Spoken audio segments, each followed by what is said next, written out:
On October 7th, which is my birthday, I was in Toronto. So even though I live in Jerusalem, why was it in Toronto? Because I'm originally from Toronto. All my kids were born in Toronto.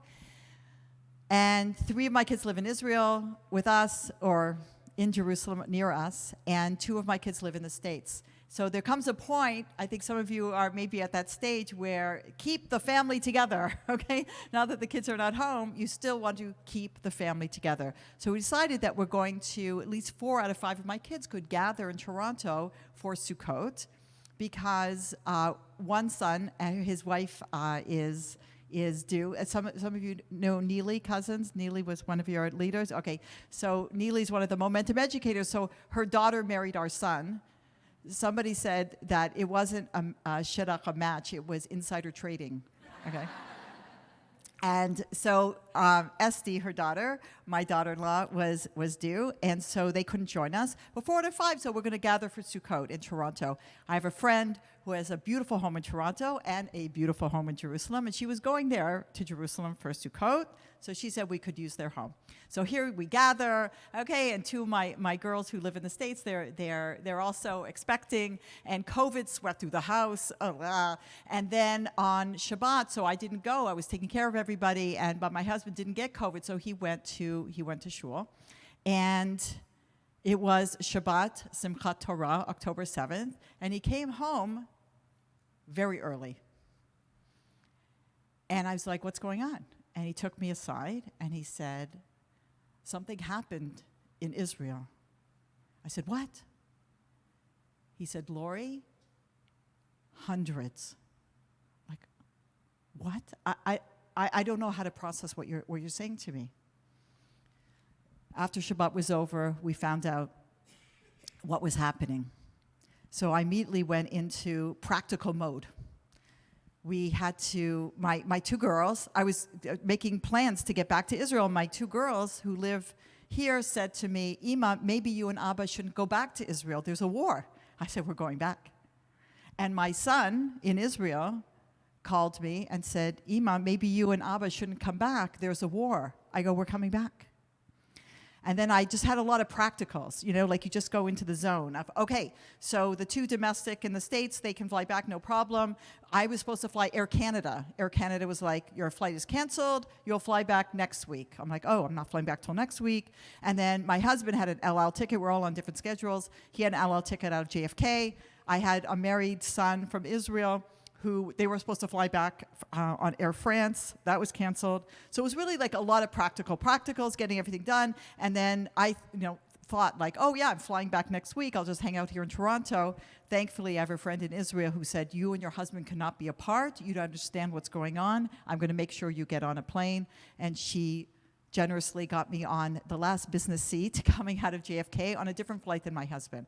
So everybody's doing it, and I had to like clean up the house and pack everybody up and everything's good. And then I get to JFK, and like you're holding it together, and then I walked up to the counter, and the LL woman who works for LL just asked me something, about like, did you pack your own bag? And as soon as I heard her Israeli accent, I just started crying. And I couldn't stop crying. And then she was crying. And the emotion on the plane, and the pilot was just like, we're going to get you there, so we're all going to be together, and it's going to be okay. And just the feeling, and it's incredible. And there was no seat. Like, people are trying to get on planes to go back into a war. There's no country in the world that has a war and more people come than leave. The population increased by 3%. What kind of people are we? We're incredible people. And we found out how incredible we are, unfortunately, through this. Do you remember COVID? Let's rewind, okay? So I always said COVID was Gilligan's Island meets the Jetsons, okay? Gilligan's Island, because I'm sorry you didn't grow up with Gilligan's Island, is a very American reference here, North American reference. But Gilligan's Island was a TV show about a group of people, remember? We could all sing the theme song, okay? That get shipwrecked on an island. And that's what I felt like. It was like, okay, everybody's home shut down, and this is your island. This is who you're supposed to be shipwrecked with. But it was also the Jetsons. So the Jetsons, also another North American reference. The Jetsons, it was, remember, like, they would, like, call somebody and they would see them on the screen and, like, whoa, okay? So the Talmud says that God sends the refuah before the makkah. God says the solution even before the challenge. The antidote even before the sickness. I want you to think of something right now that happened in your life. Maybe a challenging thing. You got it? Something happened to you? If I would have told you, before it happened to you, this is what's going to happen to you, what would you have said to me? No. That I couldn't handle. But we're all sitting here as testimony that not only it happened, you got through it, and I'll put money down that you grew tremendously through it. You found things inside you you didn't even know existed. You became a more sensitive person, a stronger person, a more resilient person, a more empathetic person.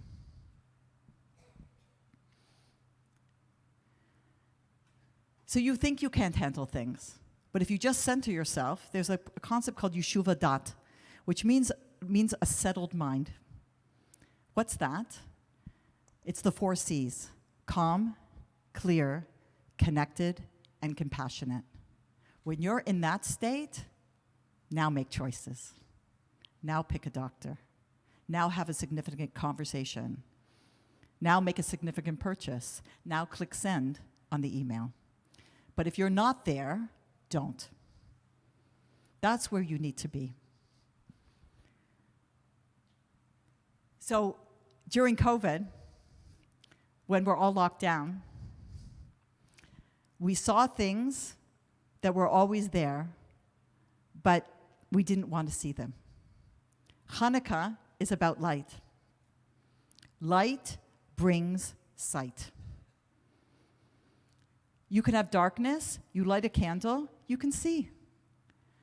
Some of the things we saw during COVID were very beautiful. Nobody's running around and doing, and suddenly we're family. We're spending more time together, quality time together. We're caring about the elderly more than we did before. But some of the things we saw were painful. Somebody I know called me up during COVID, and she said, "Lori, I always knew my husband probably drank a little too much with his friends. But now that we're locked down, I realize my husband's an alcoholic. Is my marriage over?" I said, "No, your marriage is not over. Thank God you know. Now let's get you help." And we did, and they're good. Somebody else said to me, "You know, my son, he came back from college and to lock down with us. I always thought I had a good relationship with my son. Lori, I think my son hates me. What do I do?" I go, "Well, thank God you know. Now let's get you help." There are things that we saw in our life and in our family,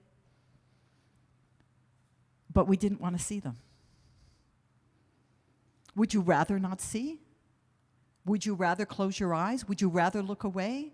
We have to see. We have to live in that reality. If you're not living in that reality and you don't see, how can you fix it?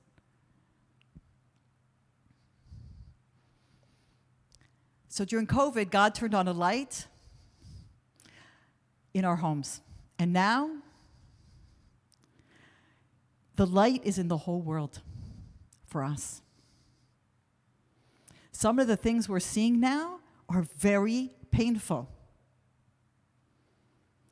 They were there all along. We kind of knew, like, on campus with our kids, and it's not always so comfortable, and like like this apartheid week, and maybe like they're not teaching, and maybe there's influence from Arab countries, and they're buying influence on the kids, but like, and now, boom. It wasn't overnight. It was there all along. But we didn't want to see it. People are people, and people are basically nice, and and now we're seeing people who hate us because we're Jews. They don't even know us. And some of them will just hate us. They wish we didn't exist. That's hard to see. Would you rather not know? Would you rather look away? Would you rather close your eyes? No, we need to see. And some of the things we're seeing now are unbelievably incredible. When I got back to Israel, the first thing I did is I went to give blood. People are lining up for hours to give blood. Lining up, and every type of Jew is there, and patiently, like without complaining, okay, waiting in line to give blood. And they were so patient, and they like translated the form because there's all these questions, and then after I gave blood, they said, "Thank you very much. You just saved 3 people."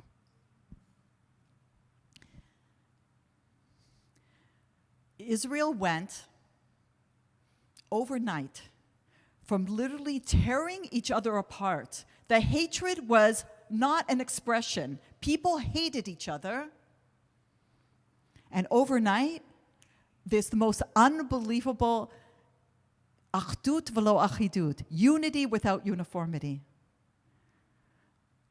The whole country is pulsating with chesed, with loving kindness. What's chesed?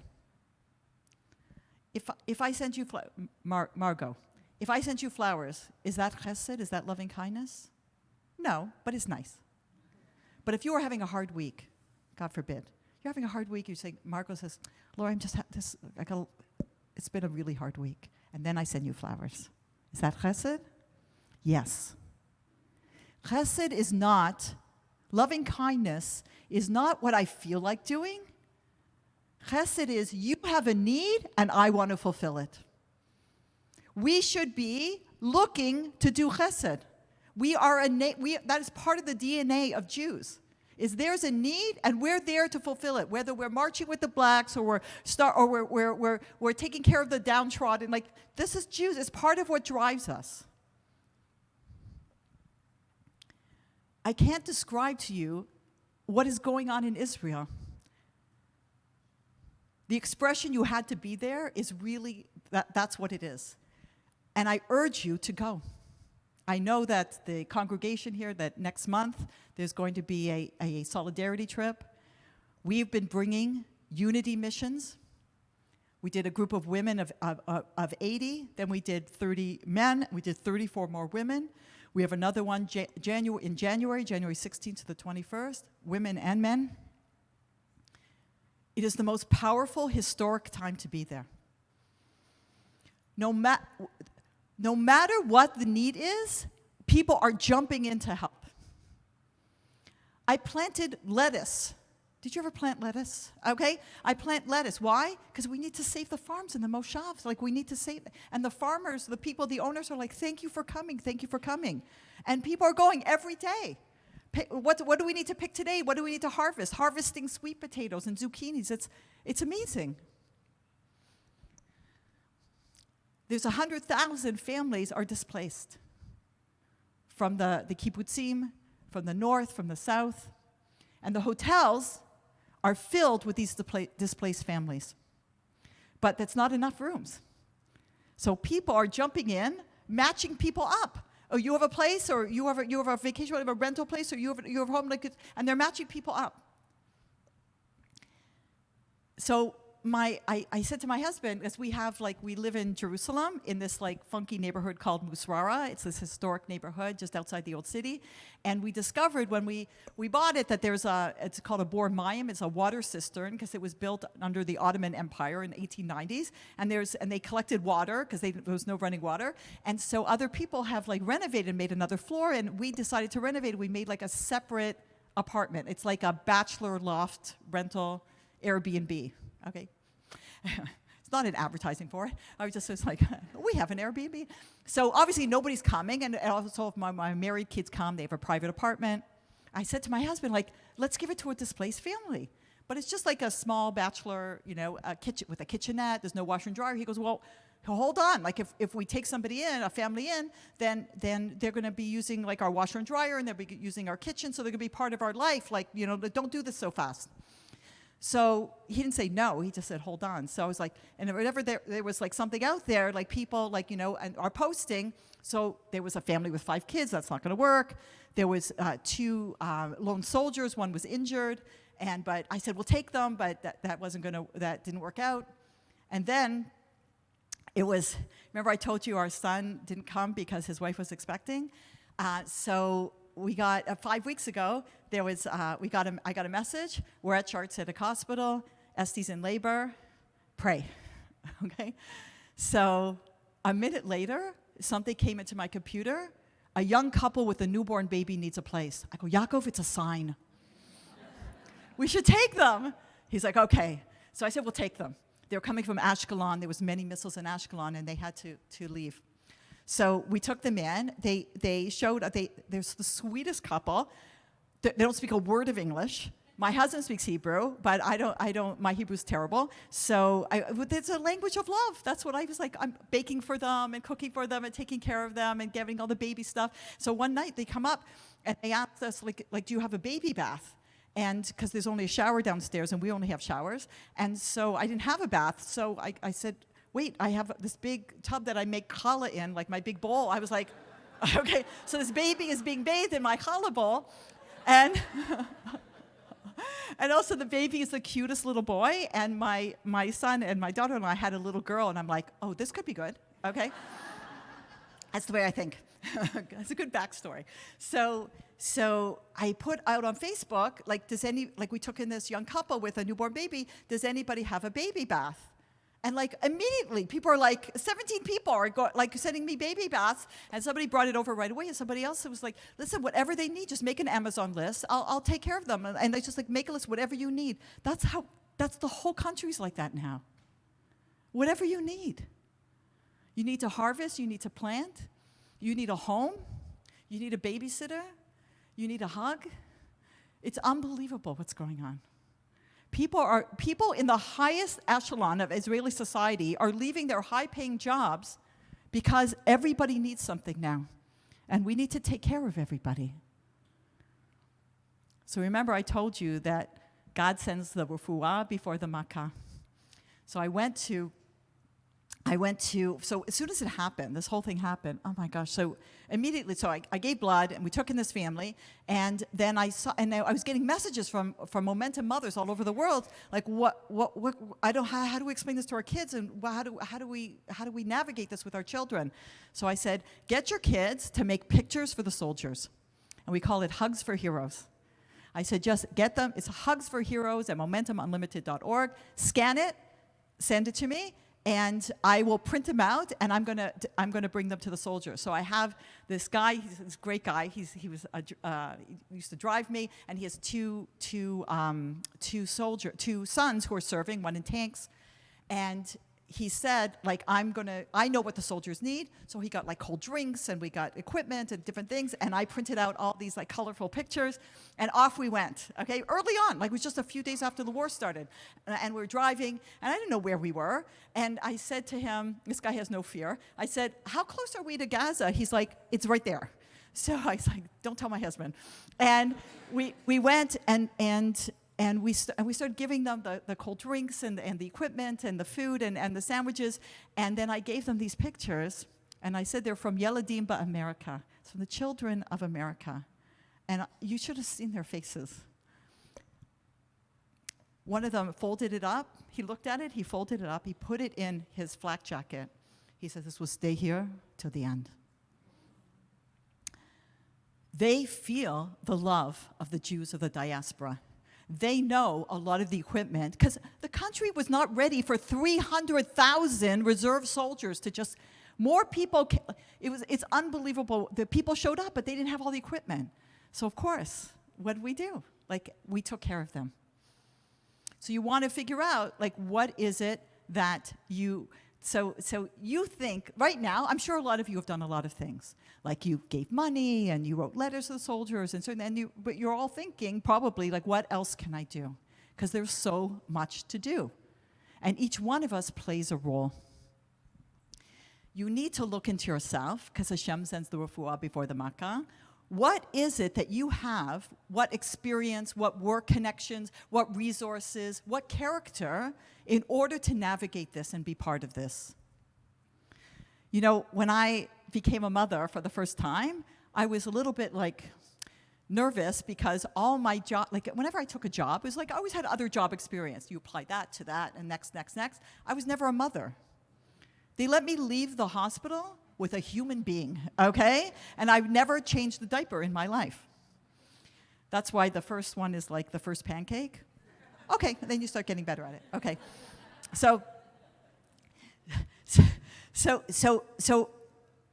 But really, I realized that everything in my life was to be a mom.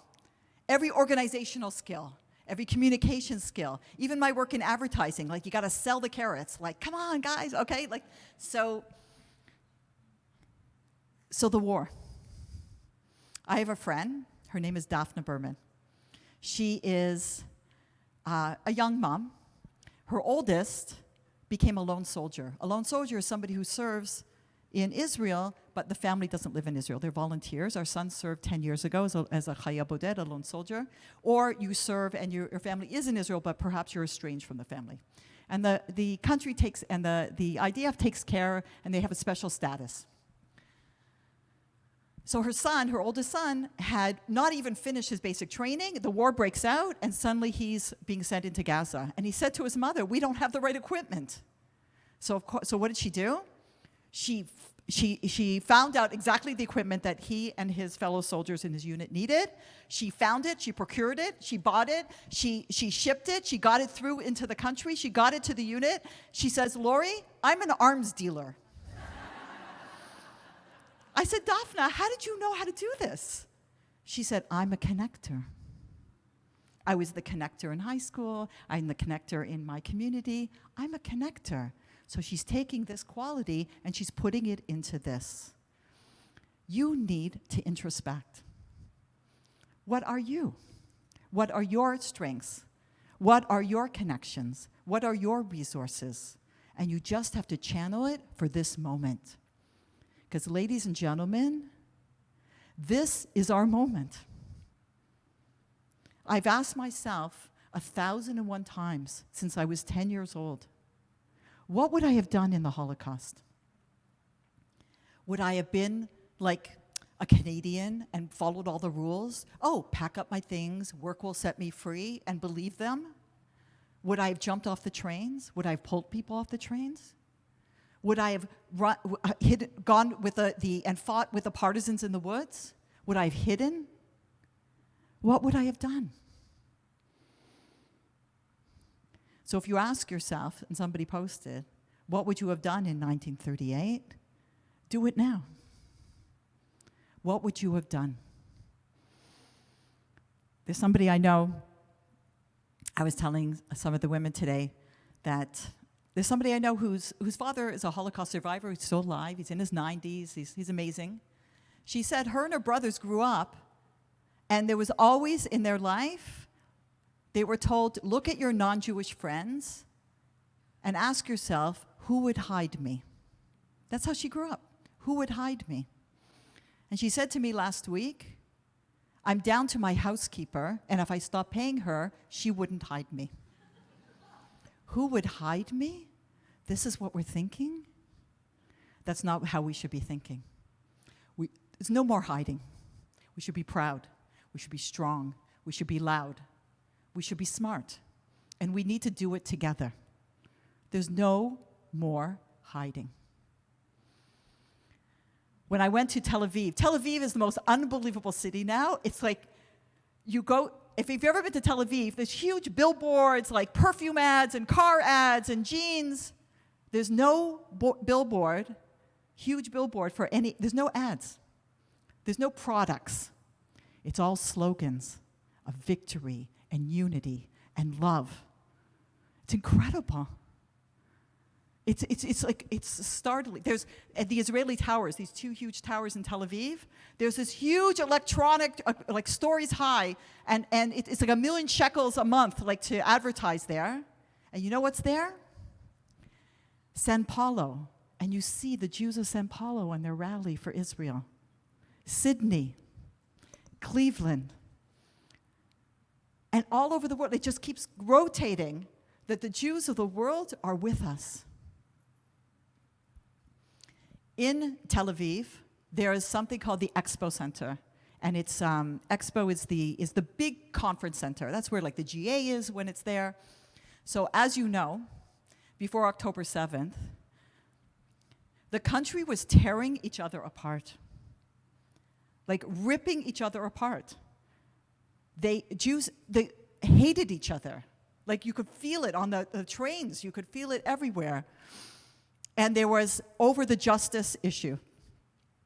So the anti-justice movement had many different factions, and they decided to amalgamate and have one umbrella group and get organized together. And that's what they did.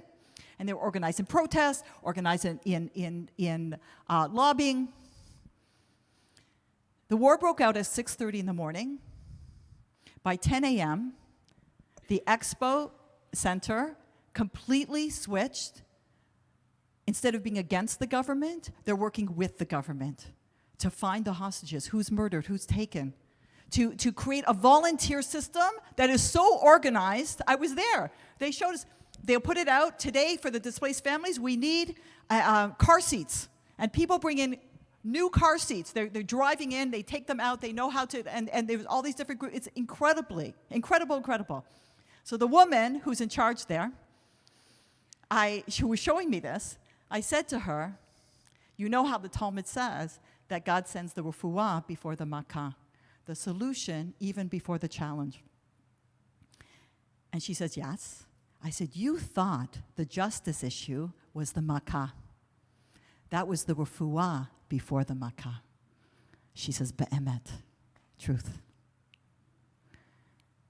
They were so organized over this so that they could be organized for that. Incredible. I'm not worried about victory. We're going to be victorious. The story of Hanukkah. The one thing that makes me know that we're going to be victorious is because there's nothing that gives God more pleasure than when his children love each other. Because there's nothing that gives us more pleasure than when our children love each other. Even though they're different. Even if they don't share the same values. Judaism is not a religion. My husband's a rabbi, keeps kosher, keeps Shabbat. His best friend, Jeff, grew up in Chicago, best friend, went to high school together. Jewish, married somebody who's not Jewish, does not keep kosher, does not keep Shabbat. Jeff is just as Jewish as my husband, the rabbi. 100%, no difference. We're not a religion, we're a family. A highly dysfunctional family. I have 5 kids. They're very different. Religiously, politically, geographically, personality. They love each other. They have each other's back. And when they're like that, well, my husband and I will give them the world. But all of us know siblings, adult siblings, who won't be in the same room together unless it's the parents' funeral. That's what it takes to bring us together, a crisis. Clearly, sometimes it does. And we're such a beautiful family. We, on our missions, on the last day, we do a barbecue for the soldiers. They're Dudavan Miluim. Dudavan is a very, very elite unit. And Miluim means these are the reservists. They fight all night in Gaza. And then they sleep for a few hours, and then we come at 12 o'clock and we make this barbecue for them. And we make sure like there's like 5 empty seats at every table, and we have gift bags for them. We thank Israeli soldiers. And they sit down, and then they tell us their stories. One guy said, I live in Switzerland. My wife is, he's Israeli, his wife is Israeli. She's an equestrian, and she needed to train in Europe in order to represent Israel. And as soon as the war broke out, him and his wife and their kids, they just picked up and came back, and now he's serving in Gaza. Somebody else came back from India. Somebody else came back from Tampa. One of the women, Stacy, she's one of our trip coordinators on our missions. She's amazing. She had a son. She has a son who served and was out and worked and saved his money because his dream was to climb Mount Everest. He was halfway up Mount Everest on October 7th. And as soon as he heard, he took his money, the rest of his money, and hired a helicopter to take him down, and he came right back. And right the day after our mission, he was injured, but thank God he's okay, and he just wants to get back in. Nobody's going to Mount Everest to find them, or to India, or to Tampa, or to Switzerland. They're getting on planes, and they're coming back, and they're risking everything. Not just for Israel, for us. There's somebody who works for us. Her name is Kayla Frankel. I met her as Kathy when I was in Indianapolis many years ago. And I went to speak at a Federation event, and they put me in the kosher home in Indianapolis. I think they're one of the few. And her husband had started his Jewish journey, and he wanted to keep kosher, so she koshered the home, and she went along. And that's where I was. And she's a very sharp girl, and I remember saying to her, one day you're going to work for me. She's like, who are you? Okay? So I encouraged her, like after I spoke, I said, I told her what we're doing, and back then we were called the Jewish Women's Renaissance Project. I said, like, you need to bring a group from Indianapolis. She's trying to find like a partner organization. She couldn't find anyone. So I said, so you need to do it. So her and her friend Judith decided to do it, and they came. It was her first time in Israel, and she was blown away. And the HP, the higher power that happened, there's no such thing as luck or coincidence, everything happens for a reason, was within 2 weeks after she got back, her husband, who was a tenured professor at Purdue University, an engineer, specialty in water, was invited to a water conference at the Dead Sea. By the time the conference was over, he had 3 job offers in top universities in Israel, including the Technion. And he came back, and he's like, what should we do? And like, they have 4 kids. And they decided bravely they're going to move to Israel, make Aliyah, and he's going to work at the Technion. And he said to me, how many men in their 40s can make a decision that will change the course of their family's life for generations? So they moved. Now she took on a Jewish name, Kayla, and their kids grew, and their son was in the Hesder Yeshiva with my friend Daphna, who's like the arms dealer, her son. They became friends. And he was also just not even finished his training, and he sent to the border of Gaza. So this was a couple of days before they went in, and it was a Friday, and it was his birthday. He was turning 21. And she calls me up, and she says, today is my son's birthday. And I thought she was going to say to me, what the heck did you get me into? But you know what she said? If he was 21 and we were still living in Indianapolis, he would take his ID with his friends and go out and get drunk, the rite of passage. But he's at the border of Gaza with a gun protecting the Jewish people, and I couldn't be prouder. So I'm wearing this shirt. It says, bring them home now. Achshav, now. The hostage families are living a nightmare. A nightmare. Within a few days after I got back, there was a world prayer event with the chief rabbis of Israel and the head of the WZO.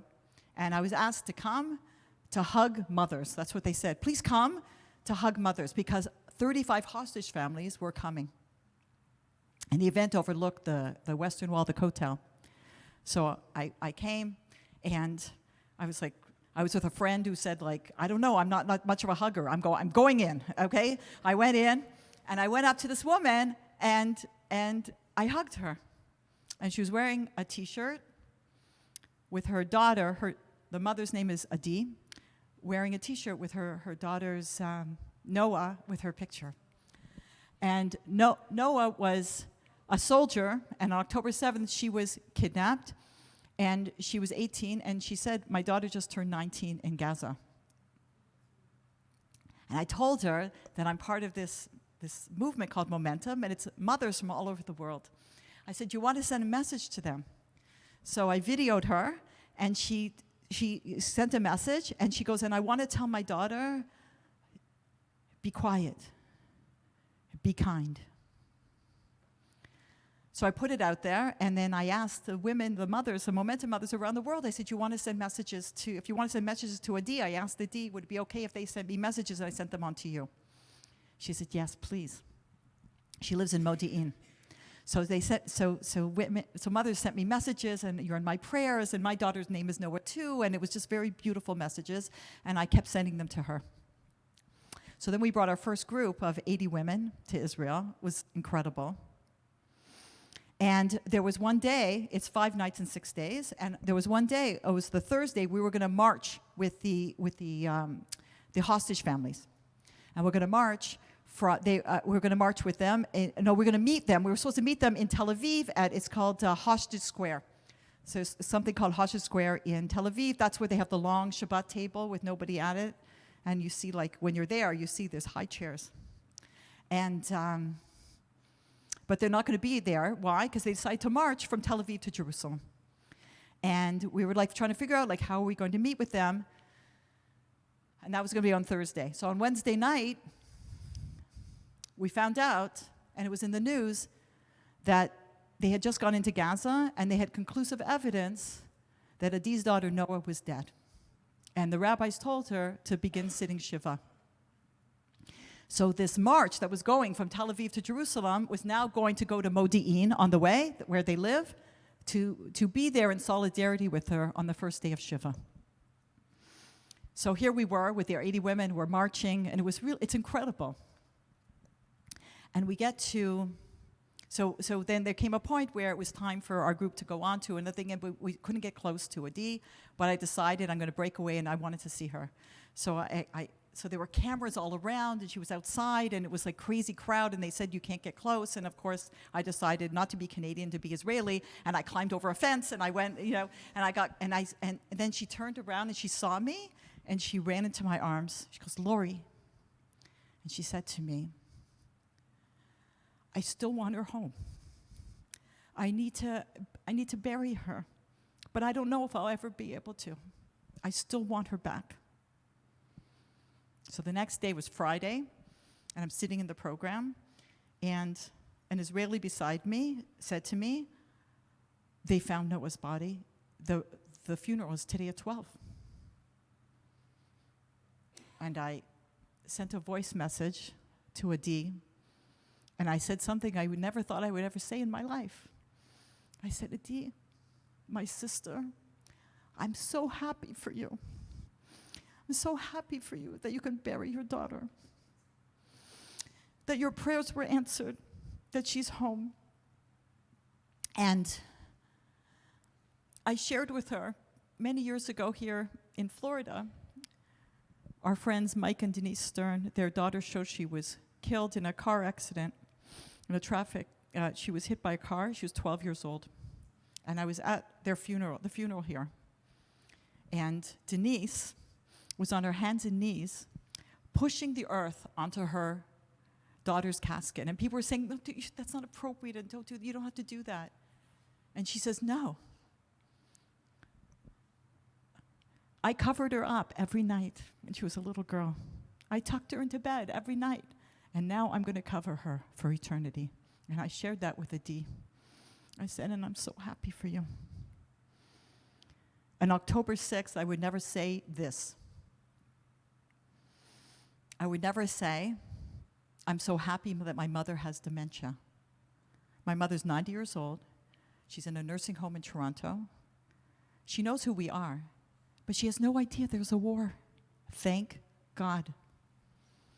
Because if she knew there was a war, she would be sick with worry.